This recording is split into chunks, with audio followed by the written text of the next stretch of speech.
You ever meet someone who feels everything, not just their own emotions, but yours, the person sitting next to them, and even the stranger walking past them in the grocery store?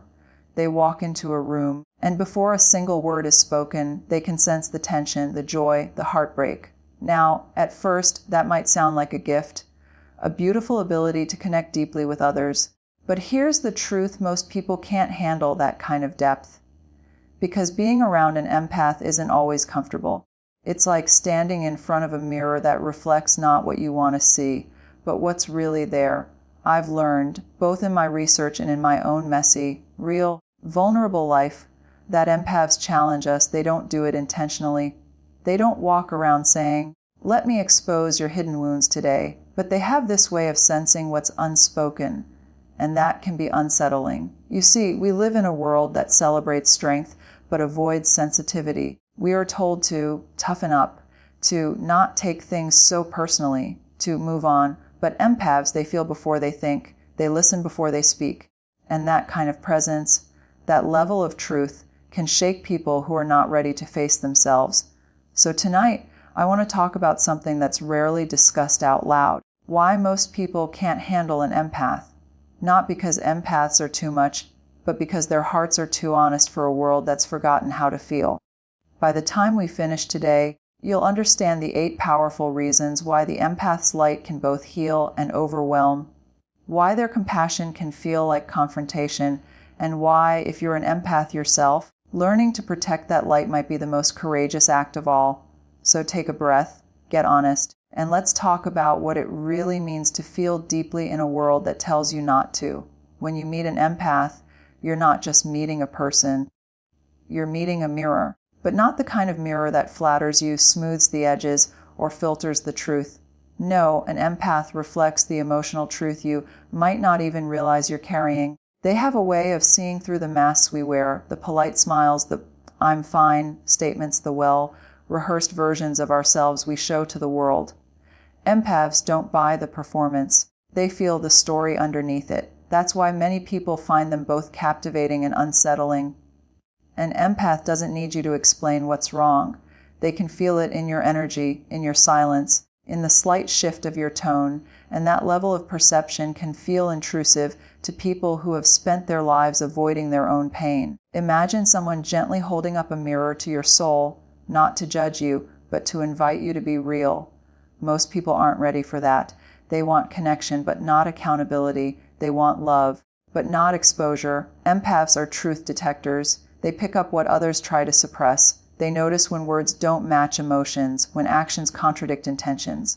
And they often sense the heaviness that others pretend isn't there. That's not something they choose to do. It's part of who they are. It's a natural sensitivity, an emotional intelligence so deep it borders on the spiritual. But here's the challenge: truth is uncomfortable. Truth requires us to face what we'd rather deny. And when someone brings that truth too close, our instinct is to retreat. Many people can't handle an empath because they're not ready to face themselves. When an empath listens, they don't just hear your words, they feel your wounds. They make you feel seen in ways that are both beautiful and terrifying. Their presence invites honesty. It creates an atmosphere where pretending becomes impossible.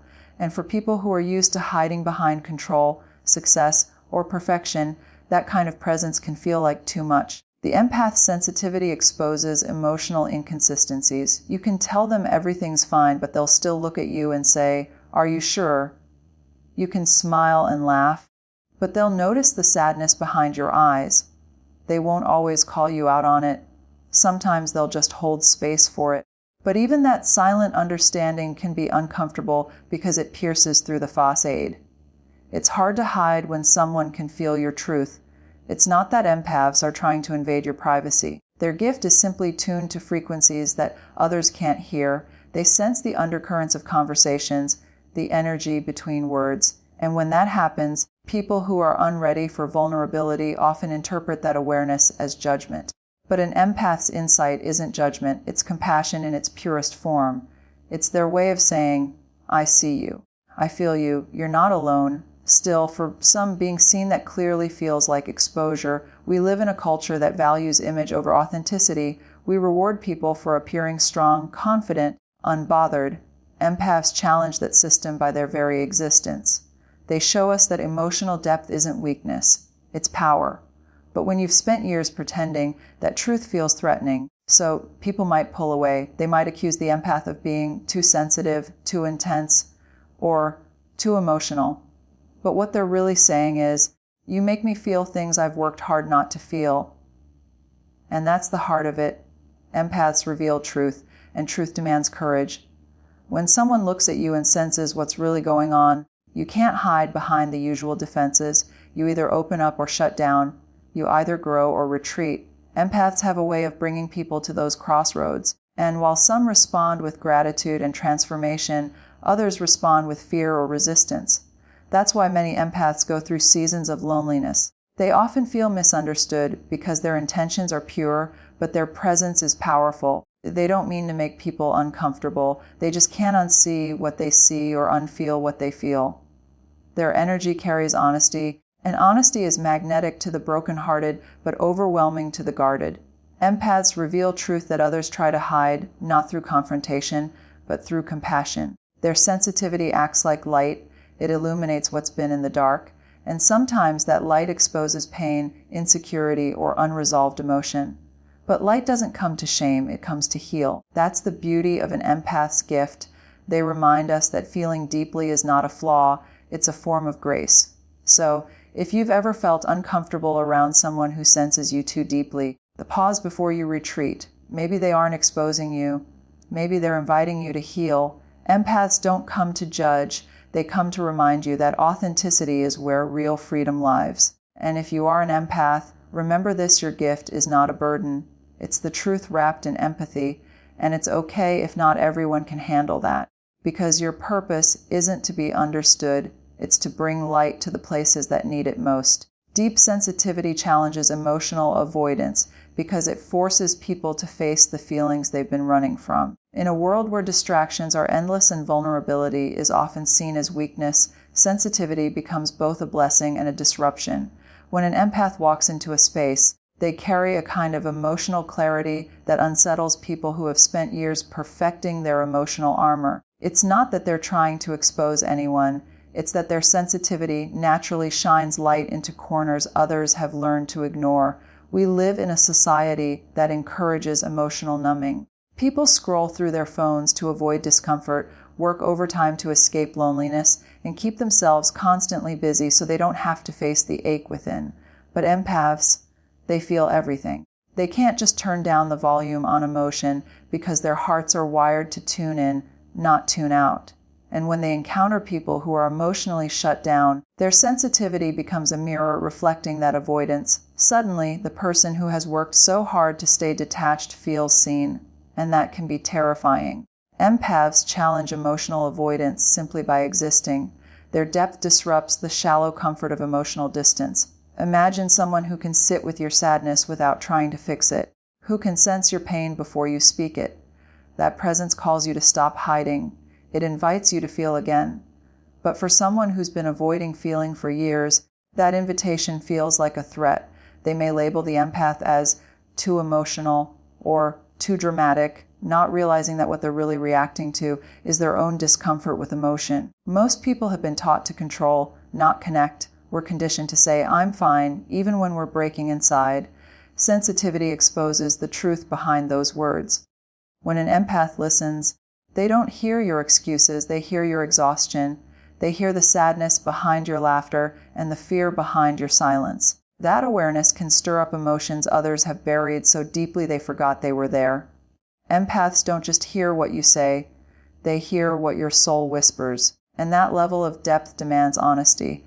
The reason deep sensitivity challenges emotional avoidance is because it makes denial impossible. You can't hide pain from someone who feels it as if it were their own.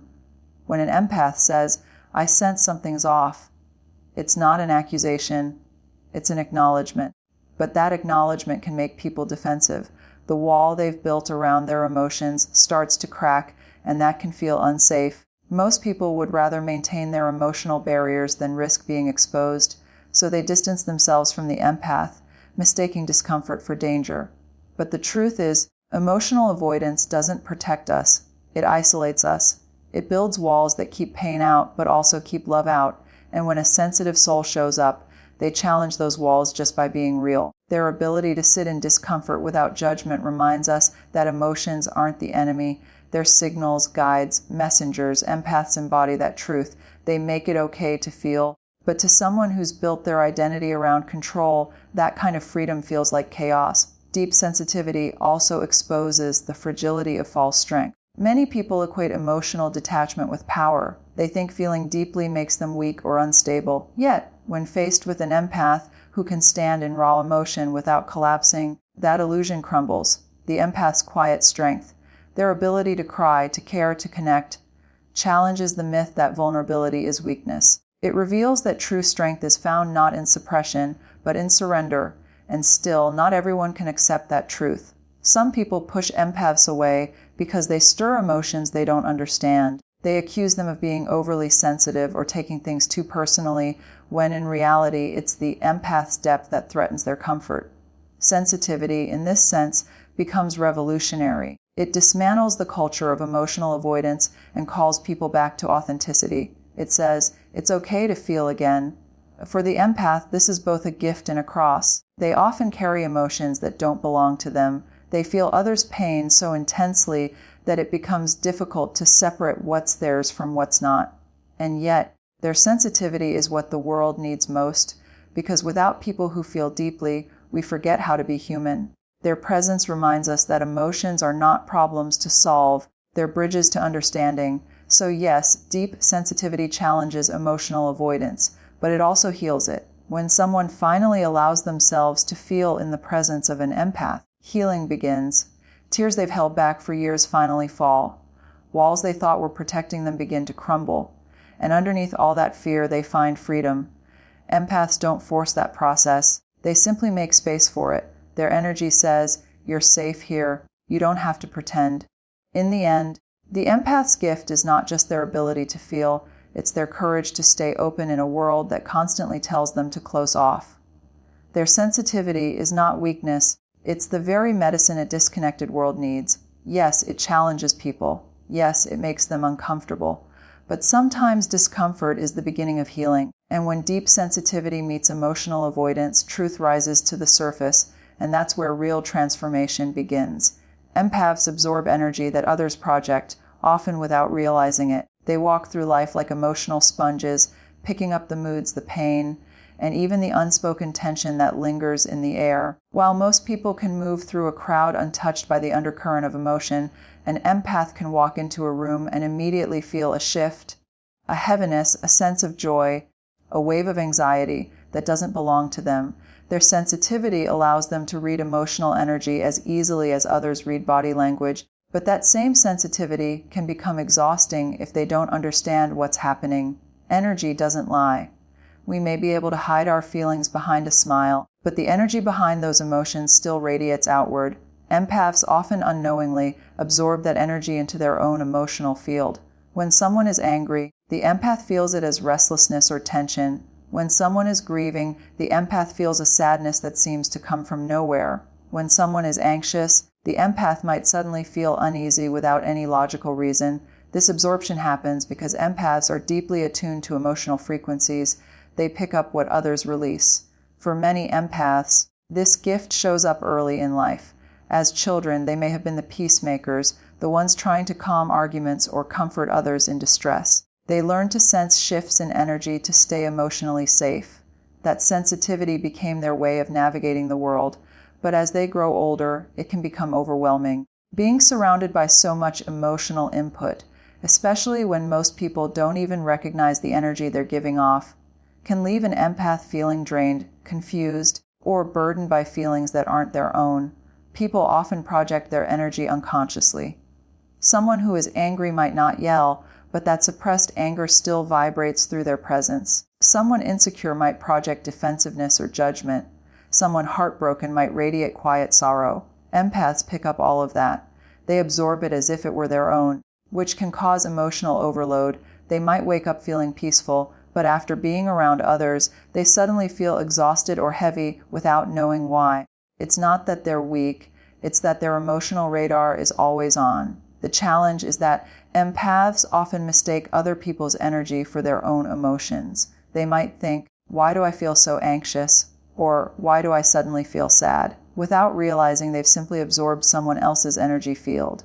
Over time, this can create emotional confusion and even physical fatigue.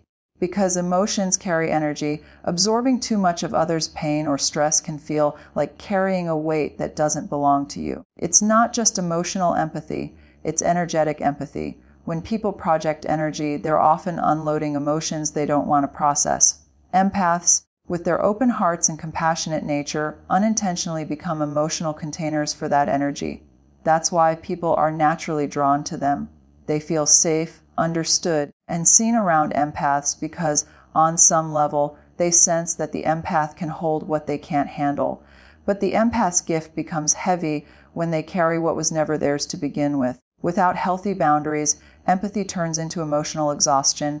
This is why empaths often need solitude. Alone time isn't avoidance, it's recovery. It's their way of clearing the energetic noise they've absorbed throughout the day. Some find relief in nature, where the energy feels pure and grounding. Others recharge through meditation, prayer, or creative expression. These practices help them release what isn't theirs and return to emotional balance. Because when an empath absorbs too much of others' energy, they begin to lose their sense of self, their mood, their peace, even their thoughts can become tangled with the emotions of everyone around them. Empaths don't just feel others' energy, they often try to heal it. They want to fix, soothe, or make others feel better, not realizing that they're using their own energy to do it. This creates an imbalance where they give endlessly but rarely receive, and while this comes from love, it can leave them depleted. To protect their gift, empaths must learn that feeling someone's pain doesn't mean carrying it. Understanding the difference between compassion and absorption is essential. What makes this dynamic even more complex is that many people unconsciously seek out empaths to offload their energy. They may not realize it, but being near an empath feels like emotional relief. After the interaction, they feel lighter, but the empath feels heavier. It's a silent transaction that happens in relationships, workplaces, and families all the time. The empath walks away drained, while the other person walks away at peace. But when an empath learns to manage their energy, their gift becomes powerful instead of painful. They learn to sense emotion without taking it on, to care deeply without losing themselves. They realize that empathy is not about absorbing energy, it's about understanding it and letting it pass through without attachment. That shift allows them to remain open, hearted but grounded, compassionate but centered. Empaths absorb energy that others project because their hearts are wired for connection. They sense what's beneath the surface and carry it with a tenderness the world rarely understands. But that same heart must also learn boundaries, not walls but filters, to protect its own peace. Because empathy is not about drowning in others' pain, it's about standing in love without losing your own light. And when an empath learns to do that, their gift transforms from burden to blessing, healing not just others, but themselves. Authentic connection feels uncomfortable to the guarded because it threatens the walls they've spent years building. When someone has learned to survive by staying detached, by keeping their emotions locked away, the presence of an authentic, emotionally open person can feel almost invasive. Empaths have a way of showing up fully, with their hearts uncovered and their intentions pure, and that level of openness exposes how closed off others have become. It's not that the guarded don't crave connection. Deep down, they long for it. But the very thing they desire also terrifies them because genuine connection requires vulnerability, and vulnerability means risk. An empath's presence carries a quiet power. They don't need to speak loudly or demand attention. Their energy does the work. When they look at you, they don't just see your face, they see your truth. They notice the emotions you've tucked away behind your smile. They listen with their whole being, and that level of attention feels different in a world that's used to small talk, surface-level engagement, and guarded exchanges. It feels raw, real, and unfamiliar. For someone who's used to controlling how much of themselves they reveal, that can feel deeply uncomfortable. Guarded people often build emotional walls as a form of protection. Maybe they've been betrayed, abandoned, or misunderstood. Maybe life taught them that showing emotion only leads to pain, so they learn to hide behind intellect, humor, or indifference. They became experts at keeping people close enough to appear connected, but far enough to stay safe. Then along comes an empath, someone who refuses to stay at the surface. Someone whose presence says, I see you, I feel you, you don't have to hide, and in that moment all the defenses start to shake. Authenticity has a way of disarming pretense. When an empath speaks from the heart, it exposes the emptiness of superficial connection. It calls out the loneliness that guarded people pretend not to feel. But instead of embracing that moment, many react with discomfort. They might deflect, change the subject, or even pull away entirely, not because they dislike the empath, but because the connection feels too real. It stirs something within them that they've been trying to avoid, the ache to be seen, loved, and understood without pretense. Empaths thrive on depth. They crave conversations that go beyond the surface, talks about purpose, pain, healing, and truth. But for someone who spent years numbing their emotions, those conversations can feel threatening. They might interpret the empath's openness as intensity or emotional pressure, when in reality, it's just sincerity. The empath's honesty makes them confront their own lack of it. The guarded soul often mistakes depth for danger because, in their experience, opening up has led to disappointment. The discomfort of authentic connection is really the discomfort of being seen. Most people are comfortable being liked for who they pretend to be, but being loved for who they truly are feels foreign.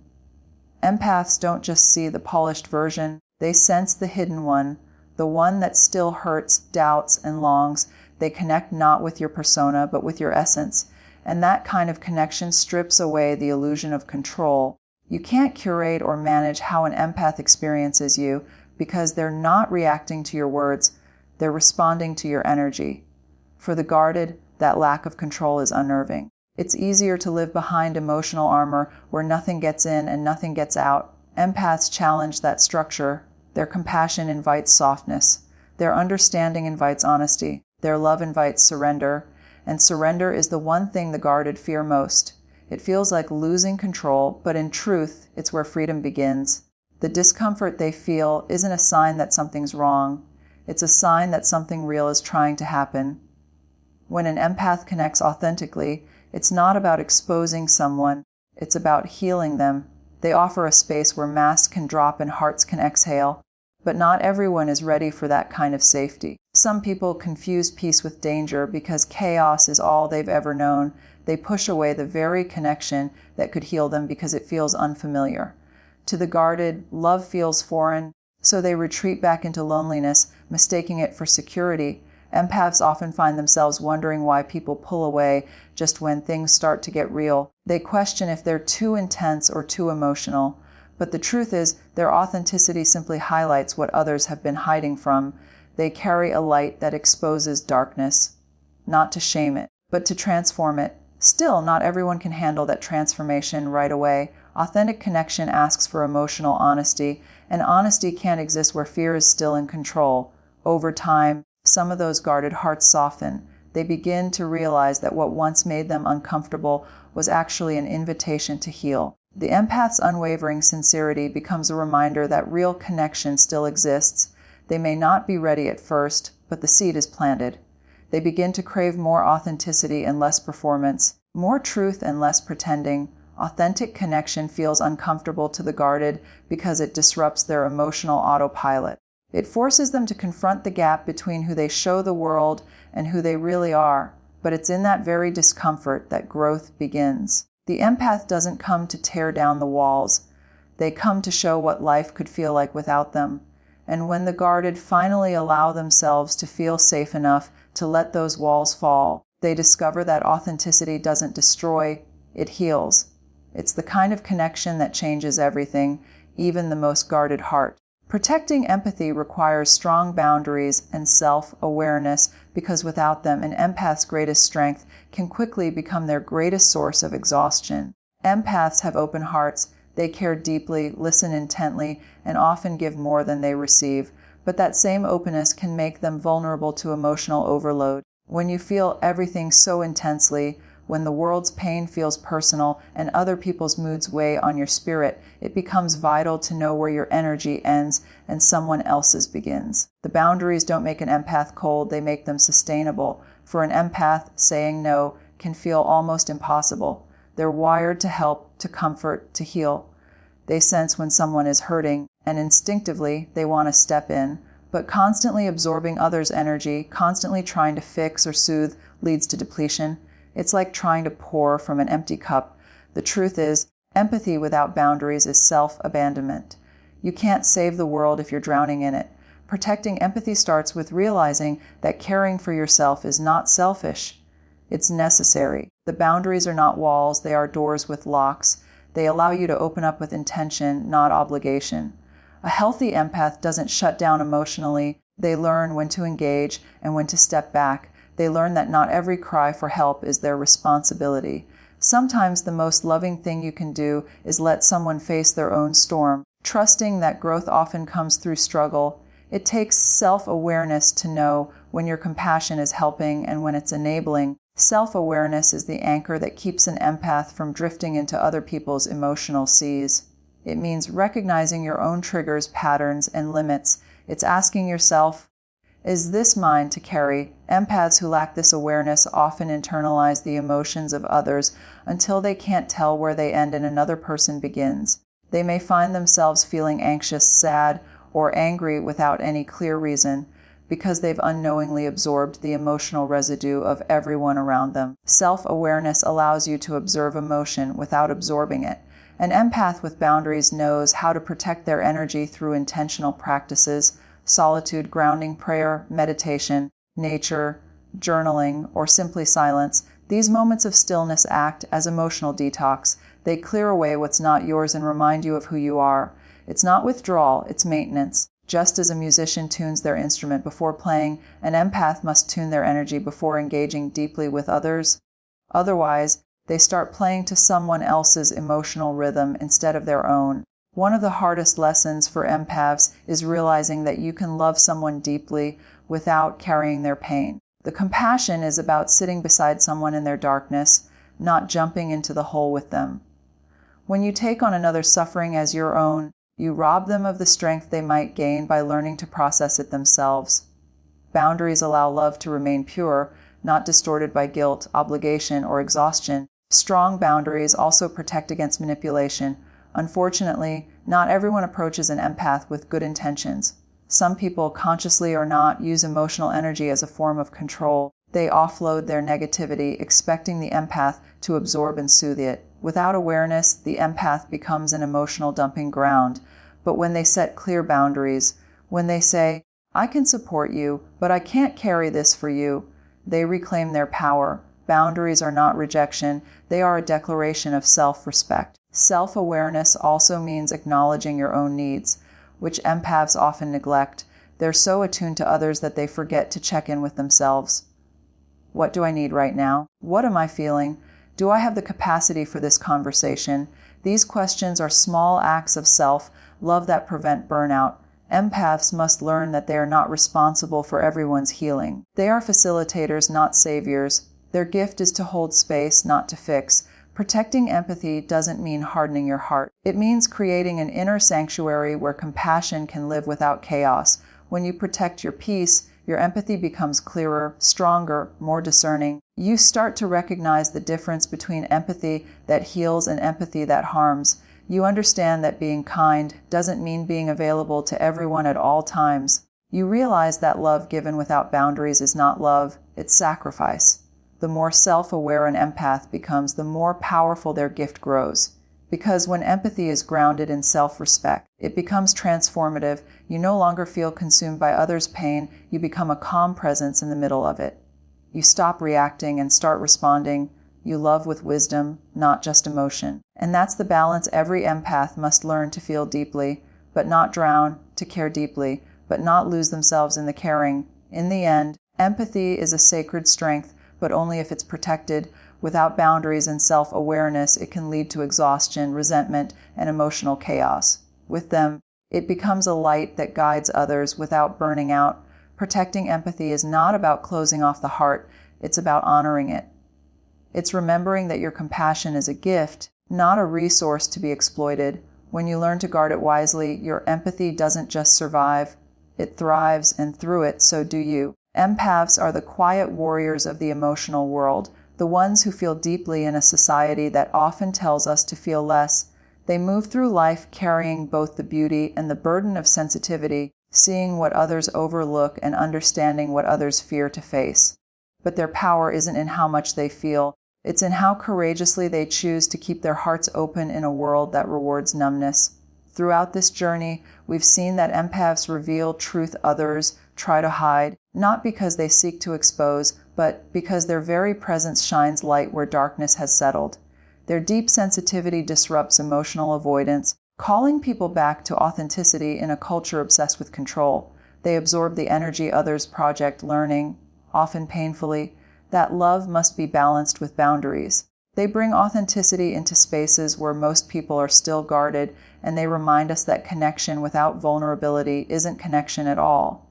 And finally, they learn that protecting empathy requires self-awareness, that they can't heal the world if they're constantly bleeding for it. Being an empath is not weakness. It's a rare form of courage, the willingness to stay soft when life has given you every reason to harden. It's the quiet decision to show up with love even when love has cost you before. It's the grace to see pain and still choose compassion over indifference. That's what makes an empath powerful, not their tears, not their sensitivity, but their resilience, their refusal to stop feeling in a world that keeps trying to go numb. The truth is, most people can't handle an empath because empaths make them feel. And feeling is the first step toward healing, a step many aren't ready to take. But that doesn't mean empaths should dim their light or apologize for their depth. The world doesn't need less feeling. It needs more courage to feel honestly. It needs people who can stand in the tension between truth and tenderness and not run away. So if you are an empath, know this: your sensitivity is not a flaw to fix. It's a gift to protect. You were not made to fit into shallow waters. You were made to navigate the deep. Your empathy is your superpower, but only when it's rooted in wisdom and guarded with grace. Don't let the world's discomfort make you believe you're too much. You are not too much. You're exactly enough for the purpose you were created for. And to those who encounter empaths, understand that what you feel around them isn't judgment, it's truth. They're not trying to expose you, they're inviting you to be real. Let their presence challenge you, soften you, remind you that feeling deeply is the most human thing you can do. In the end, empathy is the bridge between hearts. It's how light travels from one soul to another. It's how healing begins, quietly, honestly, tenderly. The empath's journey is not about escaping the pain of the world, but transforming it through love. And when the world finally learns to stop fearing that kind of love, maybe we'll all start to feel again, and in feeling, finally become free.